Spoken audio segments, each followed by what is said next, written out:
Мы привезли 4 спортсменов, 2 девушки и 2 юноши у нас. В сопровождении 2 тренера и еще представитель команды. Конечно, соперничество очень сильное. Также приехали ребята из Беларуси. У них, конечно, приехали лидеры страны. То есть если у нас мы все-таки мелкие регионы, да, то там приехали именно самые лидеры страны представлять свою страну.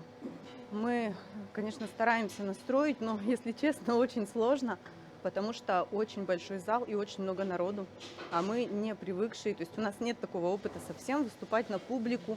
Они у нас волнуются с самого утра, они не ожидали, что будет столько зрителей, что будет все так официально, то есть мы обычно выезжаем на обычные соревнования, где только тренеры, дети, то есть таких официальных стартов, тем более международных, поэтому они, конечно, у нас немножко паникуют.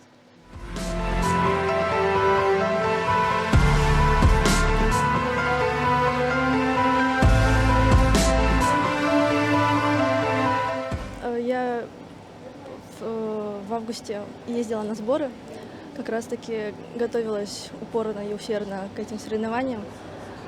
У меня уже было 3 старта.